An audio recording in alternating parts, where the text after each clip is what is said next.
Dae-Jung Hwang could end a man's life with a phone call. He controlled half of Seoul's underworld, owned politicians, commanded armies of silent, loyal men who would die at his word. But on a cold November evening, sitting across from his fiancée in Seoul's most exclusive restaurant, he saw three little girls walk through the door. And his empire became worthless. Because those girls had his eyes, his face, his blood, and the woman holding their hands? She was the only person who'd ever made him feel human. 6 years ago, she vanished without a word. Now she was back, and everything he'd built was about to burn. If you love stories about impossible choices and dangerous love, hit subscribe now. You'll want to see how this ends. Dae-Jung learned 3 things before he turned 15. 1. Silence is more dangerous than threats. 2. Loyalty bought with fear lasts longer than loyalty earned with love. 3. The moment you care about something, you've already lost. His father taught him that. Right before a rival put 2 bullets in his father's chest outside a Busan nightclub. When Dae-Jung was 14, he watched his father bleed out on wet pavement, rain washing the blood toward the gutter. His father's last words weren't, "I love you," or "run." They were, "Never let them see what matters." 21 years later, Dae-Jung sat in Aria. The kind of restaurant where reservations required 6 months and a political connection. Where even the water cost more than most people's rent. Black suit. Italian leather. Hair swept back. Face carved from stone. Across from him, Lina Chun. She was beautiful in the way expensive things are beautiful. Flawless skin. Designer dress. 3-carat diamond on her finger that caught the light like a tiny star. She cut her steak with surgical precision, each movement calculated. "My father wants the wedding in March," she said without looking up. Her Korean was perfect, though Mandarin was her first language. The venue in Gangnam. 500 guests minimum. Dae-Jung sipped his whiskey. Macallan. 30 years old. It tasted like smoke and memories he'd rather forget. "March is fine." Lina looked at him. Her eyes were intelligent. Cold. She knew exactly what this was. A business arrangement.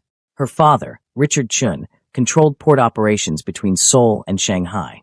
Dae-Jung controlled the rest. Real estate, underground gambling, enough politicians to rewrite laws when convenient. "You don't love me," Lina said.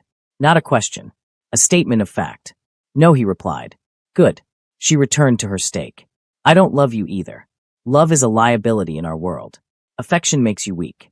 Makes you hesitate. And hesitation gets you killed," Dae-Jung finished. She smiled, but it didn't reach her eyes. The restaurant hummed with quiet wealth. Low conversations, classical music hidden in walls, the soft clink of silver on porcelain. Outside the floor-to-ceiling windows, Seoul glittered like a kingdom made of light and lies.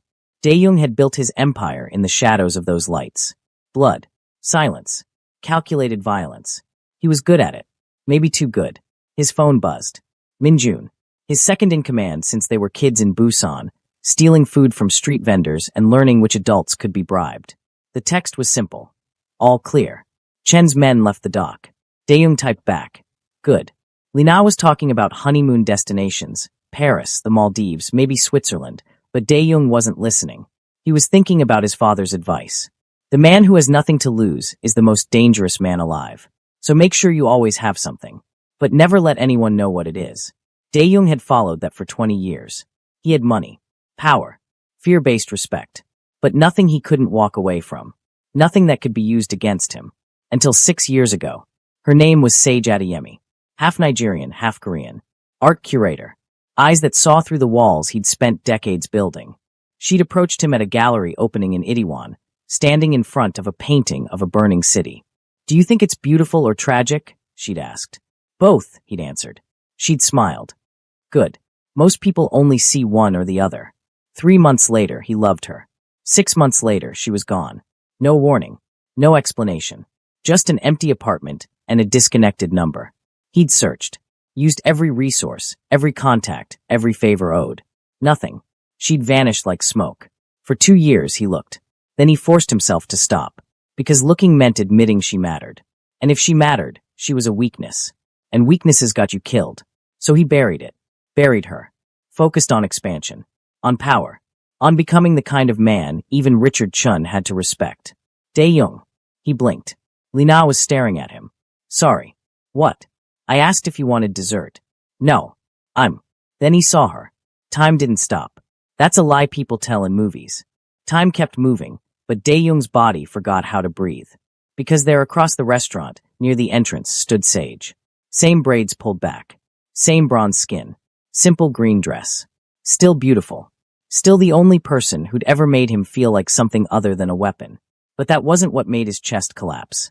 It was the three little girls standing beside her. Identical. Maybe 5 years old. Brown skin, thick black hair in puffs and twists. Delicate features that were somehow both African and Korean. And they had his eyes. Not similar. Not kind of. His exact eyes. Deep brown, intense, with that same unnerving focus that made people look away. One of them, the tallest, was holding Sage's hand protectively. Another clutched a stuffed animal, looking around nervously. The third was pointing at the chandelier, chattering excitedly in Korean. Dae-young's hand tightened around his glass, so hard he thought it might shatter. "What's wrong?" Lina asked, following his gaze. He didn't answer. Couldn't.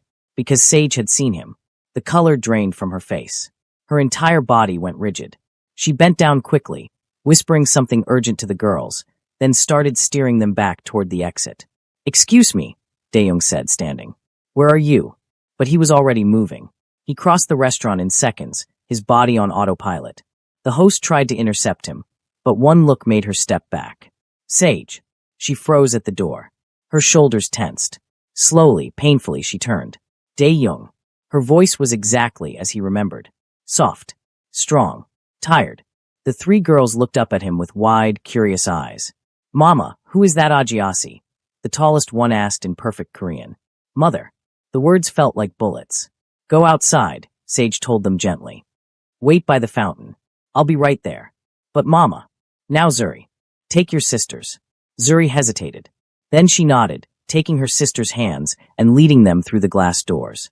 She kept looking back, protective, suspicious. Sage waited until they were outside before turning back to Dae-young. "Don't," she whispered. "Are they mine?" Silence.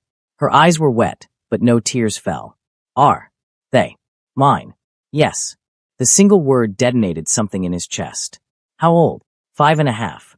He did the math instantly. 6 years since she left. 9 months of pregnancy. You were.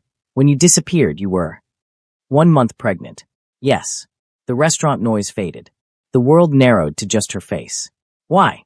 His voice cracked despite 20 years of control. "Why didn't you tell me?" "Because I couldn't raise them in your world, Dae-young." Her whisper was sharp. Broken. "I couldn't let them grow up with targets on their backs. I couldn't watch them learn that their father kills people for a living. I couldn't," her voice fractured. "I loved you. God, I loved you so much it hurt. But I loved them more. And keeping them safe meant keeping them away from you. You had no right. I had every right." The words came out fierce. "You're a criminal, Dae-young. A gangster. People die around you. I wasn't going to let my daughters. Our daughters." She flinched like he'd slapped her. Behind him, he heard Lina's heels clicking across marble. "Dae-young, what's going on?" He didn't turn around. Sage's eyes flicked to Lina, then to the massive diamond on her finger, then back to Dae-young. Understanding and something like bitter relief crossed her face. "You're engaged," she said softly. "Good. That's good. You should go back to your fiancé. Forget you saw us." "Forget." "Yes. Forget. We're leaving Seoul next week anyway. My mother," her voice caught. "My mother's treatment is finished. We'll go back to Jeju. You'll never see us again." "The hell I will." "Dae-young. Those are my children." "No." Her eyes were fierce now. Burning. "They're my children. You're just the man whose DNA they share. That's all. Biology. You don't get to claim them because you saw them once in a restaurant. You don't get to. I want to know them. You can't. I want to be their father. You can't be." Her voice broke. "You can't be their father because fathers show up to school plays and teach them to ride bikes and tuck them in at night. You run an empire built on violence. You have enemies who would kill them just to hurt you. You're engaged to a woman whose father would probably murder them in their sleep if he knew they existed. So no, Dae-young. You don't get to be their father. You get to walk away. Like you're good at doing." The last sentence landed like a knife between his ribs. Lina was beside him now, her expression unreadable. "Who is this?" she asked in Mandarin. Sage answered in perfect Mandarin. "Nobody. Just an old acquaintance." Lina's eyes narrowed. She looked at Dae-young, then at the three girls visible through the window, then back at Sage. She wasn't stupid. "I see," Lina said quietly. Sage looked at Dae-young one last time. Her eyes were wet. Exhausted. Final. Goodbye, Dae-young. Have a good life. She turned and walked out. Dae-young watched her gather the three girls, his daughters, oh God, his daughters, and disappear into the cold Seoul night. He stood there, frozen, while his entire world rearranged itself. Lina touched his arm. Her voice was soft, almost kind. Your children. He nodded. How long have you known? 4 minutes. She let out a long breath. My father can never know about this. Dae-young finally looked at her. I know. If he finds out you have children, vulnerable, accessible children, he won't use them as leverage. He'll eliminate them. You understand that, right? He'll kill 3 little girls to make sure you stay controllable. I know. So what are you going to do? Dae-young stared out the window at the empty sidewalk. I don't know. But that was a lie. He already knew. He was going to burn down everything he'd built. Because those 3 little girls with his eyes had just become the only thing in the world that mattered. And that meant he'd already lost. Dae-young didn't sleep that night. He sat in his penthouse office, 53 floors above Seoul, the city spreading beneath him like a kingdom he suddenly didn't care about. On his desk, a glass of whiskey he hadn't touched, his phone, and a decision that would probably get him killed. At 3 a.m., Minjun arrived. He was shorter than Dae-young, stockier, with a scar across his left eyebrow from a fight in Busan 15 years ago. They'd grown up together in the same poor neighborhood, back when Dae-young's father was still building the empire. Minjun dropped into a chair without being invited. He knew better than to ask permission. You look like hell, Hyungnim. I need you to find someone. Who? Sage Adeyemi. Nigerian-Korean woman, early 30s, living somewhere in Seoul. Probably near a major hospital. Minjun pulled out his phone, already typing. The art curator? The one who disappeared. Yes. Why now? Dae-young hesitated. Then, she has my children. Minjun's fingers stopped moving. He looked up slowly, his expression carefully neutral. Children. Plural. Triplets. Girls. 5 years old. Minjun let out a low whistle. Does Lina know? She was there when I found out. Shit. Minjun ran a hand through his hair. Hyungnim, if Richard Chin finds out. I know. No, I don't think you do. Minjun leaned forward. Chin doesn't just use leverage. He eliminates it. 3 little girls? They're not leverage to him. They're liability.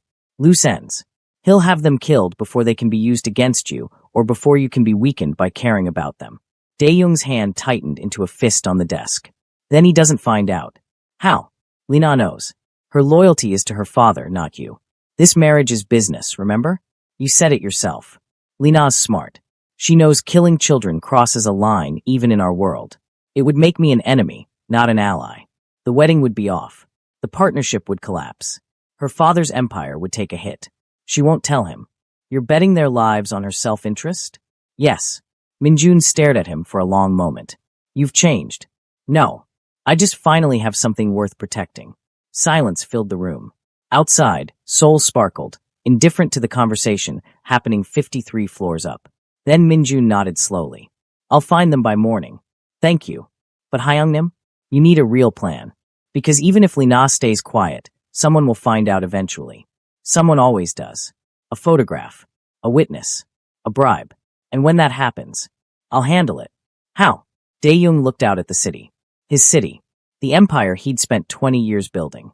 I don't know yet. After Minjun left, Dae-young opened his desk drawer. Inside was a single photograph, creased from being held too many times. Sage, laughing, her head thrown back, sunlight catching in her hair. He'd taken it at a park in Itaewon, back when he still believed happiness was possible. He stared at it for a long time. Then his phone rang. Lina, we need to talk, she said. Privately. They met at a traditional tea house in Insadong at 6 a.m. Private room. No recording devices. Minjun had swept it an hour earlier. Lina sat across from him, her posture perfect, her expression unreadable. She poured tea with elegant precision, each movement deliberate. I told my father I'm staying in Seoul an extra week, she said. Shopping for the wedding. He believed me. Thank you. Don't thank me. She handed him a cup. I'm not doing this for you. I'm doing this because if my father kills 3 innocent children to maintain control over you, I'll lose what little respect I have for him. And I need that respect. It's all we have in this family. Dae-young said nothing. But I need to know your plan, Lina continued. Because right now you're a liability. Emotional. Compromised. And my father doesn't tolerate liabilities. There is no plan yet. Then make one. Fast. She sipped her tea. Because in 72 hours, my father arrives in Seoul to finalize the wedding arrangements. He'll want to meet with you. And if he senses something is wrong, if he detects even a hint of weakness, he'll investigate. And when he investigates, he finds everything. I know. Do you? Lina set down her cup. My father once tortured a man for 3 days because he suspected him of stealing. Turned out the man was innocent. My father's response? Better to eliminate a possible threat than risk vulnerability. That's who you're dealing with. That's who I've dealt with my entire life. Something in her voice made Dae-young look at her more carefully. You're afraid of him. I'm terrified of him, she said simply. I have been since I was 6 years old and watched him break a man's fingers one by one at the dinner table because the man had spoken to me without permission. So yes, Dae-young, I'm afraid. And you should be too. I am. Good. Fear keeps you alive. She paused. I have a suggestion. I'm listening. Cut contact. Completely. Tell the woman, Sage, that you'll provide financial support. Set up an account she can access. But no visits. No phone calls. No connection. Let her disappear back to Jeju or wherever she's going. In a few years, maybe when things are more stable, you can revisit it. No. Dae-young. I missed 5 years. I'm not missing more. Then you're choosing them over the empire. Yes. Lina stared at him. You're willing to lose everything? The territory? The alliances? The power? You're willing to start a war with my father. If I have to. She laughed. It was a bitter, tired sound. You really loved her. I still do. And the children? You don't even know them. They're mine. That's enough. Lina stood, smoothing her dress. Then I'll give you some advice, Dae-young. If you're going to burn your empire, do it yourself. Don't let my father do it for you. Destroy it on your terms. Cash out. Disappear. Because if you try to fight him while protecting 3 little girls, you'll lose. He has too many resources. Too many men. And he doesn't care about collateral damage. You're helping me. I'm helping them. She walked to the door, then paused. Those 3 little girls didn't choose this life. You and I did. We were born into it. But them? They're innocent.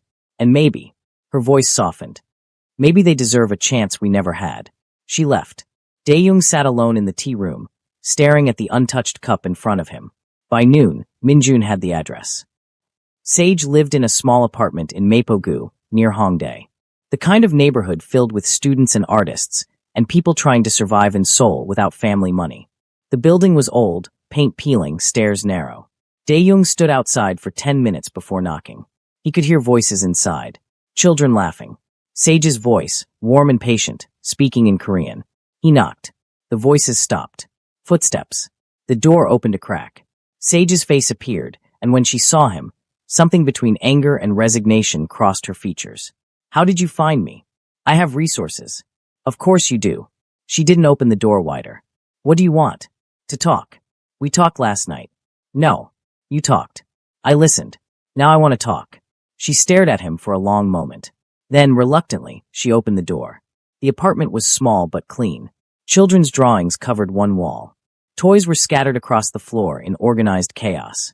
The scent of something cooking, kimchi jjigae, maybe, filled the air. The 3 girls were sitting at a low table, coloring. They looked up when he entered, and Dae-young felt his chest tighten. Up close, the resemblance was undeniable. They had his eyes, his cheekbones, his mouth. But they also had Sage's warmth, her curiosity, her fearlessness. Girls, Sage said quietly. This is an old friend of Mama's. His name is Dae-young. Like the king, the smallest one asked. Like the king, Sage confirmed. The tallest one, Zuri, stood up.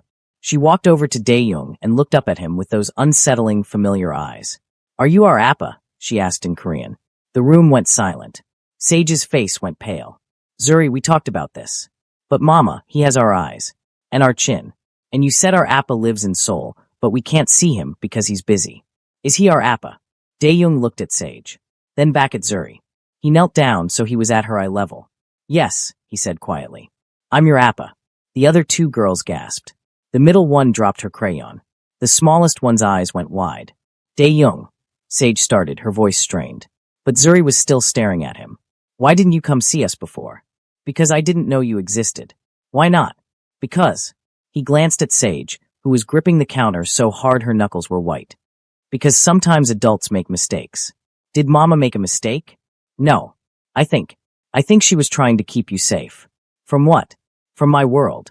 Zuri considered this. Then, is your world scary? Yes. But you're in it. I am. Then if you can be in it, why can't we? Dae-young had no answer for that. The middle girl, quieter, gentler, approached slowly. I'm Nala, she said softly. I like to draw. I can see that. Your pictures are beautiful. The smallest one bounded over, all energy and fearlessness. I'm Ife. I'm the youngest, but I'm also the smartest and the fastest, and I know all the BTS songs. Do you know BTS? I've heard of them. Mama says you're Korean, but you don't look like the Korean people on TV. That's because not all Korean people look the same. Oh, she processed this. Then, can you teach me Korean curse words? Mama won't. Ife, Sage said sharply. Despite everything, Dae-young felt his mouth twitch. Almost a smile. Maybe when you're older. You said the same thing Mama says. That's because your mama is smart. Ife grinned. Are you going to stay for dinner? We're having kimchi jjigae. Mama makes it too spicy, but I like it. Dae-young looked at Sage. Her expression was complicated. Anger, fear, something softer he couldn't name. I don't think, he started. Please. Nala asked quietly. We've never met our Appa before. And just like that, Dae-young's carefully constructed walls crumbled completely. If your mama says it's okay. 3 pairs of eyes turned to Sage. She closed her eyes, took a breath. When she opened them, she looked tired, defeated. One dinner, she said. Then we talk. Privately. Dinner was chaotic. The girls talked over each other, asking 100 questions. What's your favorite color? Do you have a car? Do you live in a big house? Have you ever been to Nigeria? Why is your voice so deep? Can you speak English? Do you like spicy food? Dae-young answered as best he could, feeling like he was navigating a minefield blindfolded. Sage was quiet, watching him carefully, her expression unreadable. After dinner, she sent the girls to brush their teeth. Then she turned to Dae-young. We need to talk. They sat on the small balcony, barely big enough for 2 people. Souls stretched out below them, lights glittering in the cold night. You shouldn't have told them, Sage said quietly. She asked. You could have lied. I've done enough lying in my life. I wasn't going to lie to my daughter. Sage wrapped her arms around herself. This is a mistake. Maybe. Probably. But it's mine to make. It's not just yours. It's theirs. You being in their lives puts them in danger. I know. Then why? Because I can't walk away. His voice was raw. I spent 20 years building an empire. I thought that was power. I thought that mattered. But tonight, sitting at that table, listening to Ife talk about BTS, and watching Nala show me her drawings and answering Zuri's questions. He stopped. That's the first time in years I've felt like a human being instead of a weapon. And I can't walk away from that. Even if I should. Sage was quiet for a long time. You're engaged, she finally said. Not for long. What? I'm ending it. Dae-young, you can't just, her father will. I know what her father will do. I don't care. You don't care. Sage turned to him, eyes wide. Richard Chun will destroy you. He'll take everything. Your territory, your money, your alliances. He might even kill you. Then he does. And what happens to them? She gestured toward the apartment. When you're dead and Chun is hunting anyone connected to you. What happens to 3 little girls whose only crime was being your daughters? That stopped him. Because she was right. Leaving the empire wasn't enough. He needed to make sure Chun couldn't touch them. Couldn't find them. Couldn't use them. I'll figure it out, he said. How? I don't know yet. But I will. Sage looked at him for a long moment. You really mean it. You'd give up everything for them. Yes. Why? You just met them. Because they're mine. And because... He hesitated. Because maybe this is my chance to be something other than what my father made me. Sage's eyes were wet. I'm scared, Dae-young. Me too. I spent 5 years keeping them safe. I can't lose them now. You won't. I promise. You can't promise that. I can try. Inside, they could hear the girls laughing about something, their voices light and innocent and completely unaware of the danger circling their lives. 1 month, Sage said finally. What? I'll give you 1 month. You can see them, spend time with them, but supervised. I need to see that you're serious about this. That you're not going to disappear the moment things get difficult. And if after 1 month, I think you're putting them in danger, you'll leave. I'll disappear so completely you'll never find us. Not even with all your resources. It wasn't much, but it was something. Okay. And Dae-young, if you're really going to do this, if you're really going to be their father, you need to understand something. Being a father isn't about biology. It's about showing up. Every day. Even when it's hard. Even when it's boring. Even when there are more important things to do. Can you do that? He thought about his own father. Cold. Distant. Teaching him violence instead of love. He thought about the empire he'd built in that image. And he thought about 3 little girls who laughed at dinner and asked impossible questions and looked at him like he might actually be someone worth knowing. I can try. It wasn't much of an answer, but it was honest. And for Sage, that seemed to be enough. 3 days later, Richard Chen arrived in Seoul. Dae-young met him at a private club in Gangnam, the kind of place where powerful men made dangerous deals over expensive whiskey. Chen was 58, silver hair, cold eyes, a smile that never reached them. He wore a suit that cost more than most people's cars and carried himself with the absolute confidence of a man who'd never lost. "Huang," he said in Mandarin, shaking Dae-young's hand. His grip was firm, controlling. "My daughter tells me you've been distracted lately. Business complications." "Ah." Chen sat down, and instantly a server appeared with his preferred drink. "I hope these complications won't interfere with the wedding." "No." "Good. Because my patience for complications is limited." Chen sipped his drink. "I've built my empire on eliminating complications before they become problems. It's kept me alive for 40 years. The threat was subtle, but clear. I understand. Do you?" Chen leaned back. "I wonder. Because I've been hearing interesting things about you, Huang. Rumors. Whispers. People say you've been unfocused." Dae-young's expression didn't change. "People talk. They do. And usually there's truth in their talk." Chen's eyes were sharp. Calculating. "Is there something you need to tell me?" This was the moment.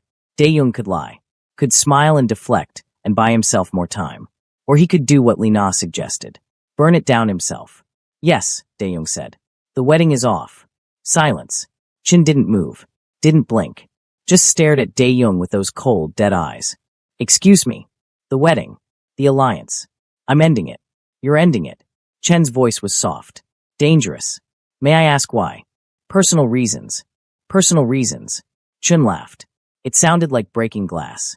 "We don't get personal reasons in our world, Huang. We get obligations. Responsibilities. You made a commitment to my family.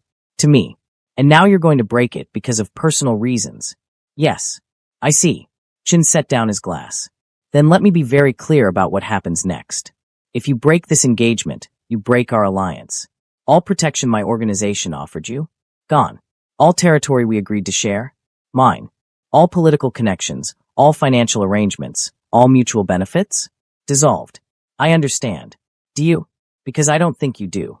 Chun leaned forward. "I will make it my personal mission to destroy everything you've built. I will take your territory piece by piece. I will turn your allies against you. I will make sure that every move you make, every deal you try to close, every person you trust, all of it fails. And when you're broken and desperate and have nothing left, I will make sure you remember this conversation. This choice. This moment when you threw away everything for personal reasons." Dae-young met his eyes. "I said I understand. Then you're a fool." Chun stood. "You have 72 hours to reconsider. After that, the war begins. And Huang, I've never lost a war." He walked out. Dae-young sat alone in the private room, his hands steady, his heart racing. Min-jun appeared from the shadows where he'd been watching. "He's going to come after everything," Hyungnim. "I know." He meant what he said. "He'll destroy you." "I know." Was it worth it? Dae-young thought about 3 little girls eating dinner. About Ife's endless questions and Nala's quiet smile and Zuri's protective fierceness. Yes. Then we need to move fast. If Chen's declaring war, we have maybe a week before his people start making moves. We need to liquidate assets, secure loyal people, create exit strategies. Do it. All of it. Everything. I want every account emptied, every property sold, every connection severed. By the time Chen realizes what's happening, I want there to be nothing left for him to take. Min-jun stared at him. "You're really burning it all down." "Yes. For them. For them." Min-jun nodded slowly. "Okay. But Hyungnim? Where do we go after this?" "After Seoul." Dae-young had been thinking about that. Somewhere far. Somewhere quiet. Somewhere they can be safe. "And you think Chen will just let you disappear?" "No. But I'm going to make sure the cost of finding me is higher than his pride can afford." Min-jun pulled out his phone. "Then we need to make this messy. Really messy. Give him so many problems he can't focus on hunting 1 man and 3 little girls. What are you thinking? Every secret we have on him. Every dirty deal, every bribe, every body. We leak it. Not all at once. That would look like revenge. Slowly. Strategically. To his rivals, to authorities, to people who'd pay good money for that information. We make him fight on 50 fronts at once. That'll make him angrier. It'll make him busy. Minjun was already typing. And while he's putting out fires, we disappear. Clean. Complete. New identities, new country, new life. He'll still look. Of course he will. But if we do this right, if we cover our tracks perfectly, he'll be looking for ghosts. Minjun paused. I have contacts in immigration. People who specialize in making people vanish. It'll cost, but money isn't an issue. I know. I'm just saying, this is permanent, Hyungnim. Once we do this, there's no coming back. No empire. No power. No soul. You'll be nobody.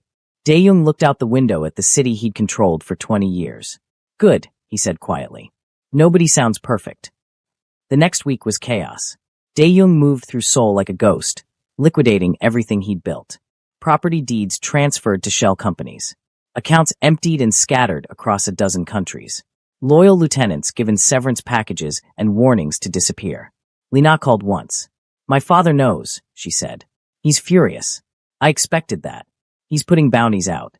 50 million won for information on what you're planning. Double that for your location after you run. How much time do I have? 3 days. Maybe 4. He's mobilizing everything. She paused. I'm sorry it came to this. Are you? Yes. I didn't want this life either, you know. I was just better at pretending. Her voice was soft. Sad. I hope you find what you're looking for, Dae-young. I really do. She hung up. Minjun worked around the clock, setting up the exit strategy. New documents. New names. A small house in New Zealand, remote, coastal, far from everything. It's perfect, Minjun said, showing him photos. Quiet town. Good schools. No extradition treaty. And I've already set up local identities. You're David Park, carpenter. Sage is Sage Park, teacher. The girls are enrolled in the local primary school under their new names. What about you? I'm coming with you. Someone needs to watch your back while you figure out how to be a normal person. Minjun, don't argue. I've been following you since we were kids stealing rice cakes in Busan. I'm not stopping now. He grinned. Besides, someone needs to teach you how to use a hammer without breaking your thumb. Despite everything, Dae-young almost smiled. On the 4th day, Dae-young went to see Sage. She opened the door immediately, as if she'd been waiting. I'm leaving Seoul, he said without preamble. Tomorrow night. And I want you and the girls to come with me. Sage stared at him. What? I've ended the engagement. Dissolved the empire. Made arrangements for a new life. New identities. A place where the girls will be safe. Where you'll be safe. Where we can. He stopped. Where maybe we can try again. Dae-young, you can't just. I've already done it. The house is ready. The documents are prepared. We leave tomorrow at midnight. This is insane. Yes. Richard Chin will hunt you forever. Probably. You're throwing away everything you built. I know. Why? He looked past her to where the girls were playing, their laughter drifting through the apartment. Because they're worth more than an empire. Because you're worth more than power. And because I've spent 20 years being the man my father wanted me to be. Maybe it's time I try being the man I should have been. Sage's eyes were wet. What if it doesn't work? What if we can't make it work? What if you wake up in 6 months and regret everything? Then I regret it. But at least I'll regret trying instead of wondering what if. She was quiet for a long time. Where? She finally asked. New Zealand. Small coastal town. Far from everything. What about the girls, their school, their friends? They will make new ones. Learn new things. Have a chance to grow up without looking over their shoulders. He stepped closer. Sage, I can't undo the past 6 years. I can't give you back the time I missed. But I can try to be there for the next 60. If you'll let me. You're asking me to trust you. Yes. The last time I trusted you, I was trusting a criminal. A gangster. A man who solved problems with violence. I know. What makes you different now? Nothing. I'm still that man. I still have blood on my hands. I still know how to hurt people. He paused. But I'm trying to be more than that. For them. For you. For myself. Sage looked at him for a long moment. Then she turned and called out, Girls, come here please. 3 pairs of running feet. Zuri, Nala, and Ife appeared, curious and energetic. Your Appa has a question for you, Sage said quietly. Dae-young knelt down. How would you feel about moving to a new place? Far away. By the ocean. Where you can have a big backyard and go to a new school and... Will you be there? Zuri interjected. Direct as always. Yes, he answered. Every day. Zuri questioned. Every day. Young replied. Promise. I promise. He said. Zuri looked at her sisters. Some silent communication passed between them. Then she turned back to Young. Okay. Just like that. You're our Appa. Appas should be with their families. Right, Mama? Sage's voice was thick. Right. Aoife bounced excitedly. Will there be a beach? I want to learn to surf. There's a beach. And will there be other kids? Nala asked softly. Yes. Lots of kids. Okay then. Nala smiled. I'm ready. Young looked up at Sage. She was crying now. Silent tears streaming down her face. One condition, she whispered. Anything. He replied. If at any point staying with you puts them in danger, you let us go. No arguments. No tracking us down. You just let us go. It was like asking him to agree to cut out his own heart. But he nodded. Okay. Promise me. She urged him. I promise. Young said. Sage closed her eyes. Took a shaky breath. When she opened them, there was something like hope there. Fragile. Uncertain. But real. Then we'll come with you. They left Seoul at midnight. Minjun drove, the city lights fading in the rearview mirror. Sage sat in the passenger seat, quiet and tense. The girls were asleep in the back, curled against each other like puppies. Young sat beside them, watching their sleeping faces, memorizing every detail. His phone buzzed. A text from an unknown number. Chun knows you're running. He has people at the airport. All major roads. You won't make it. He typed back. Who is this? Lina.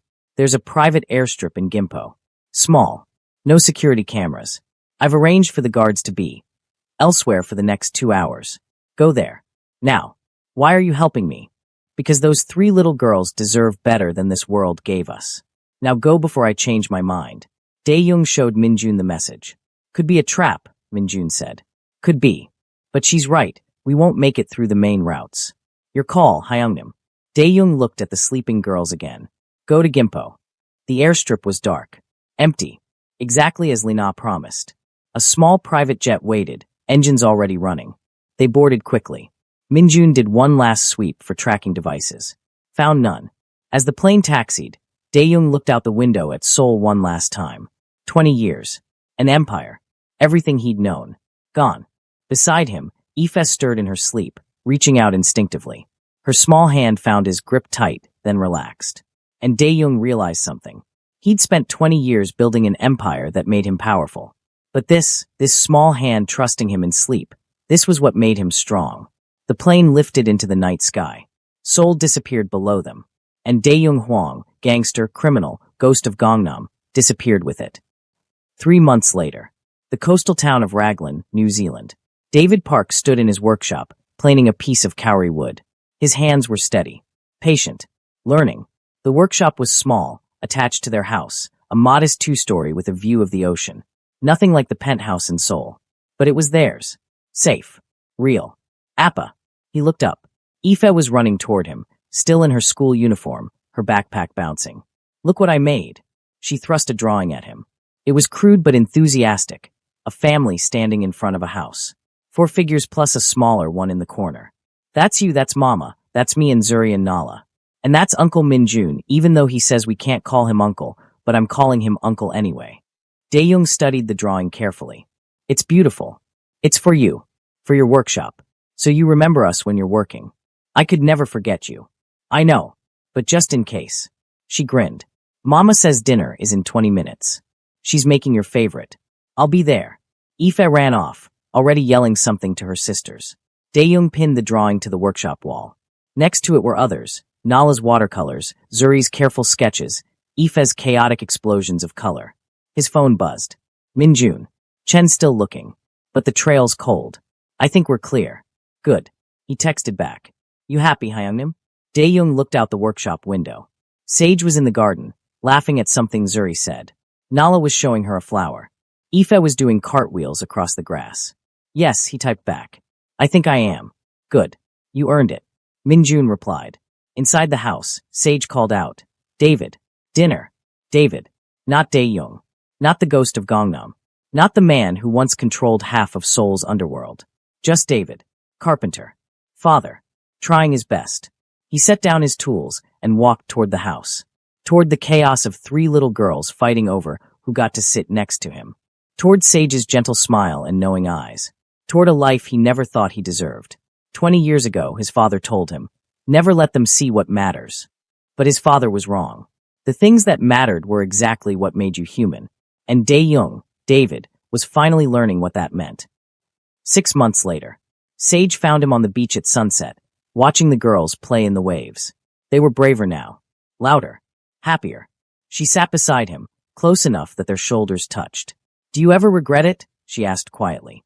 No, not even a little. Not even a little. You had everything. No. He turned to look at her.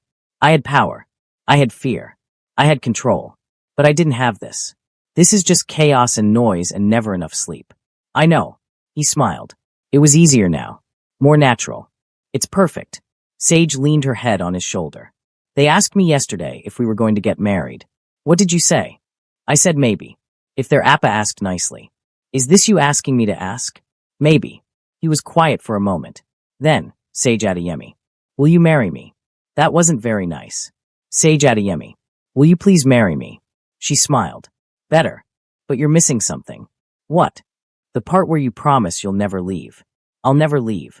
The part where you promise you'll be here for every birthday, every school play, every scraped knee and broken heart. I promise. He said. The part where you promise that even when it's hard, and it will be hard, you won't run. I won't run. I spent 20 years running toward the wrong things. I'm done running. Sage turned to look at him. Her eyes were bright, clear. Then yes, I'll marry you. Again. Properly this time. Again. His brows raised. We were together before, weren't we? This is just us getting it right. He kissed her. Soft. Careful. Like she was something precious he'd almost lost. On the beach, Zuri shouted, Mama, Appa, come play with us. They stood, hand in hand, and walked toward their daughters, toward the waves and the sunset and the beautiful, terrifying, ordinary chaos of family. Dae-young Hwang had built an empire that ruled half of Seoul. But David Park built something better. A home. And in the end, that was the only empire that mattered. 7 years later. Zuri was 12 now. Nala was quieter but fierce in her own way. Aoife was still chaos incarnate, but starting to channel it into art and music. They didn't remember Seoul. Didn't remember the fear or the hiding or the danger. They just remembered their appa teaching them to surf. Their Yama reading to them at night. Uncle Minjun teaching them inappropriate Korean phrases when their parents weren't listening. They were happy. Safe. Loved. One evening, Zuri found her father in his workshop, working on a rocking chair for their neighbor's new baby. Appa, can I ask you something? Always. Why did you choose us? David, he still thought of himself as Dae-young sometimes, in quiet moments. What do you mean? He asked. Mama told us once that you had a different life before. An important life. And you gave it up. For us. Why? He was quiet for a moment, choosing his words carefully. Because I learned something important. Power makes you feared. But love makes you brave. And I'd rather be brave with you than powerful without you. Zuri considered this. Do you ever miss it? Your old life. Sometimes I miss parts of it. The certainty. The control. The feeling that I could fix anything with money or force. He paused. But then I come home, and Aoife shows me another drawing, and Nala tells me about her day, and you ask me complicated questions. And I realize that this, he gestured around them, this is harder than anything I did before. But it's also better. Because you love us? Because I love you. And your mama. And the life we built together. He pulled her close. You three are my greatest accomplishment. Not the empire I built. Not the power I had. You. Zuri hugged him tight. I'm glad you chose us, Appa. Me too, sweetheart. Me too. Later that night, after the girls were asleep, David stood on the porch with Sage, watching the stars. Minjun texted, she said quietly. Richard Chin died last week. Heart attack. David felt nothing. Not relief.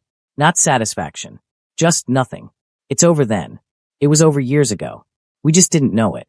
I guess we can stop looking over our shoulders now. Can we? Sage smiled. You've been doing it for 7 years. Might be hard to stop. Maybe. He pulled her close. But I'm willing to try. Good. Because I have news. What news? She took his hand and placed it on her stomach. We're having a baby. Just one this time. The doctor confirmed it yesterday. For a moment, David couldn't breathe. Then he started laughing. Deep. Real. The kind of laughter he never knew existed before Sage. Before his daughters. Before this life. Are you happy? Sage asked. Terrified. Exhausted at the thought. Completely overwhelmed. So yes. He kissed her. Absolutely yes. Inside the house, one of the girls called out in her sleep. Probably Aoife having another strange dream about flying or talking animals, or whatever her brilliant, chaotic mind conjured. David went to check on her, tucking the blanket around her shoulders, brushing hair from her face. She murmured something in Korean, a language she barely remembered learning, and settled back into sleep. He stood there for a moment, watching all three of them sleep. His daughters, his family, his empire. And he thought about his father's words one last time. Never let them see what matters. His father was wrong. You should let them see. You should let them know. You should build your empire on love, not fear. Because empires of fear crumble and fall. But empires of love? Those last forever. Daeyoung Hwang ruled Seoul's underworld for 20 years. He commanded armies, controlled billions, feared nothing.